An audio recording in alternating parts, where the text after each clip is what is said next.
सभी सुंदर साथ के चरण कमलों में मेरा प्रणाम जी। हम जो इस संसार में आ करके कुछ भी सुनना या कुछ राज्य या परमात्मा के विषय में जानना चाहते हैं, इसका मुख्य उद्देश्य यही रहता है कि हमारी आत्मा की जागृति हो। इसमें कुछ कुछ ऐसे ऐसे विषय होते हैं जो आत्मा जागृति के संबंध में आवश्यक होते हैं। इसी को मध्य नज़र में रखते हुए मैं आप सभी सुंदर साथ के समक्ष एक सामान्य विषय को लेकर आया हूँ। वह विषय है इस शारीरिक आहार की शुद्धता। क्योंकि जो ब्रह्म सृष्टि जीव के माध्यम से शरीर को धारण किया हुआ है, क्योंकि शरीर के माध्यम से ही उस जीव का भी कल्याण तथा जीव के कल्याण होने के कारण उसकी आत्मा की भी जागृति एवं वह राज्य की ओर परम धाम की ओर उसकी सुरता लग सकता है। इसमें मुख्य प्रकार से जो हम शरीर के माध्यम से आहार इस संसार के ही पदार्थों से करते हैं, इसमें भी कई प्रकार के होते हैं। इसमें मुख्य रूप से 3 गुणों से लिया जाता है, जैसे सत्वगुण, रजगुण, तमगुण। मैं इसको व्याख्यान करते हुए सत्वगुण, रजगुण तथा तमोगुण में जो तमोगुण है अंतिम की, उससे शुरू करता हूँ।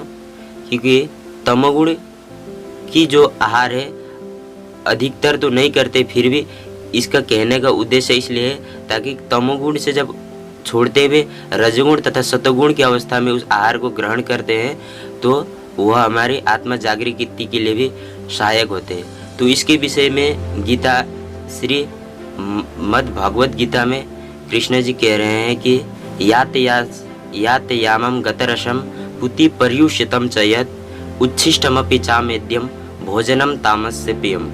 अर्थात जो भोजन अत्यधिक पुरानी एवं दुर्गंधयुक्त, रस रहित इत्यादि हो, जिसको खाने से ही मन अर्थात उसकी हृदय स्वीकार ना करता हो, फिर भी इस प्रकार के आहार जो करते हैं वह आहार सिर्फ तमोगुणी व्यक्ति को ही प्रिय होते हैं। क्योंकि सतगुणी अवस्था में जो व्यक्ति होता है इस प्रकार के आहार को चाहता ही नहीं, क्योंकि होते हैं भी इस प्रकार के जो भोजन होते हैं वही व्यक्ति को प्रिय लगते हैं जो व्यक्ति तमोगुणी हो।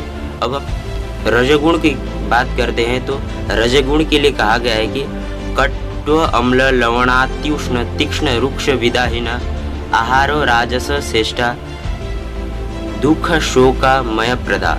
अर्थात ऐसे भोजन जिसमें अत्यधिक कड़वे, खट्टे, लवण युक्त, अति उष्ण, इस प्रकार के जो रूखे एवं सूखे भोजन है, इसको राजसिक भोजन कहते हैं। और यह राजसिक भोजन सिर्फ राजसिक मनुष्य को ही प्रिय लगते हैं। और जब हम सतगुणी के विषय में कहते हैं तो सतगुणी के विषय में भी श्रीमद् भागवत गीता के अनुसार ही जो भोजन रसयुक्त हो और मन को भी वो प्रिय हो, अर्थात खाने के समय उसको किसी प्रकार के कष्ट की अनुभूति न हो, ऐसी रसयुक्त भोजन एवं अपने रस में वह अपने शरीर में अधिक लंबे समय तक स्थिर रहता हो, ऐसा भोजन ही सिर्फ सात्विक व्यक्ति को हो प्रिय होते हैं। जिस प्रकार बालक जब छोटे होते हैं उस टाइम वह सतुगुणी की अवस्था में होते हैं तो वह माता का दूध पान नहीं करता है, क्योंकि उसमें भी सतुगुण की उसके अंदर प्रवृत्ति होती है। उस समय वह न रजगुणी न तमोगुणी इस प्रकार के जो भोजन है इसके विषय में वो चाहना नहीं करता। उसको जबरदस्ती दिया जाए तो भी वह स्वीकार नहीं करता है, क्योंकि शास्त्र आहार शुद्ध सत्व शुद्धि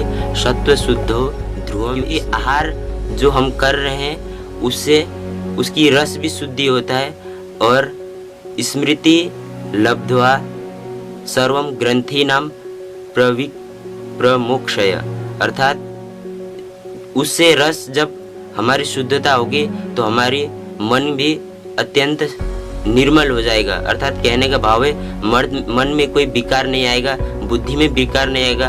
और जब ग्रंथ की शुद्धता होती है तो उसके कारण मन अत्यंत पवित्र होने के कारण वह मन संसार में अर्थात ऐसी गलत कार्य की ओर ना भागते हुए वह परमात्मा की ओर जाना चाहेगा, इस संसार में लगना नहीं चाहेगा।